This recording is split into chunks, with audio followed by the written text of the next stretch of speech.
Iran एक बार फिर युद्ध लड़ रहा है। उससे कट्टर दुश्मन इजराइल और अमेरिका उस पर ताबड़तोड़ हमले कर रहे हैं और इन हमलों से पूरा मिडिल ईस्ट दहल गया है। दुनिया के लिए ये युद्ध भले ही नया हो, लेकिन ईरान का इतिहास ही युद्ध से भरा पड़ा है। उसने अपने अस्तित्व को बचाए रखने के लिए कई लड़ाइयाँ लड़ी है। कभी अपने ही लोगों से ईरान कई बार हारा तो कई बार उसने हराया भी। ऐसे में चलिए जानते हैं खून से सने ईरान का इतिहास। ईरान को पहले फारस कहा जाता था। यह क्षेत्र दुनिया के लिए सामरिक दृष्टि से काफी महत्वपूर्ण रहा है। वजह है फारस की समृद्धि। इसका कारण फारस पर कई आक्रांताओं की नजर रही है। अपनी समृद्धि के कारण ईरान को कभी अरबों से युद्ध लड़ने पड़े और इन युद्धों के कारण ईरान की सत्ता में समय समय पर परिवर्तन भी हुई।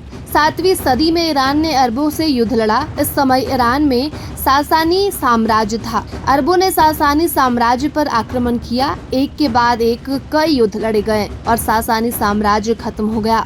यहीं से ईरान में इस्लाम का उदय भी हुआ। यह वह समय था जब यहाँ शिया समुदाय का विकास हुआ और फारसी संस्कृति मानने वालों ने भी इस्लाम को मानना शुरू कर दिया। इसके बाद 11वीं और 12वीं सदी में तुर्कों ने यहाँ कई युद्ध लड़े और ईरान में सत्ता हासिल की। तुर्कों के बाद ईरान पर मंगोलों की नजर पड़ी और मंगोल नेता चंगेज खान ने 1219 से 1260 के बीच ईरान पर कई हमले किए। यहाँ भीषण नरसंहार हुआ और कई शहर खत्म हो गए। इसके बाद चंगेज खान की अगली पीढ़ी ने यहाँ साम्राज्य का विस्तार किया। बाद में मंगोलों ने भी इस्लाम स्वीकार कर लिया, लेकिन उन्होंने फारसी संस्कृति को ही अपनाया और ईरान की सत्ता पर काबिज हुए धार्मिक नेता अयतुल्लाह। इस्लामिक क्रांति के बाद ईरानियों को लगा कि सदियों से चले आ रहे युद्ध अब खत्म होंगे और शांति बहाल होगी। हालांकि ऐसा नहीं हुआ। इस्लामिक क्रांति के बाद ईरान इजराइल और अमेरिका की नजरों में आ गया और धीरे धीरे ये दोनों देश ईरान के कट्टर दुश्मन बन गए। तब से लेकर अब तक ईरान जंग ही लड़ रहा है। वही बात करें अभी की जानकारी की तो अमेरिका द्वारा ईरान के परमाणु ठिकानों पर की गई हवाई कार्रवाई को लेकर पाकिस्तान और ओमान जैसे देशों ने गंभीर चिंता और असहमति जताई है। पाकिस्तान के प्रधानमंत्री शहबाज शरीफ ने ईरान पर अमेरिकी हमलों की कड़े शब्दों में निंदा की।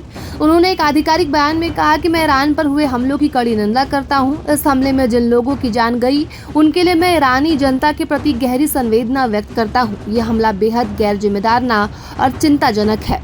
इस्लामी देशों के शांतिपूर्ण रिश्तों में अहम भूमिका निभाने वाला ओमान भी अमेरिकी कार्रवाई से बेहद नाराज नजर आया। ओमानी विदेश मंत्रालय के बयान में कहा गया, ये हमला एक अवैध कदम है जो अंतर्राष्ट्रीय कानूनों का खुला उल्लंघन है। ओमान हमेशा क्षेत्र में शांति, स्थिरता और बातचीत के पक्ष में खड़ा रहा है।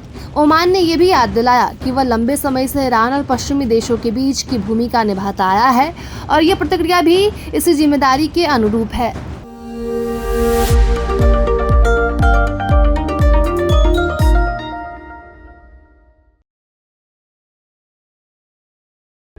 प्रभातखबर.com, विश्वास वही, रफ्तार नहीं।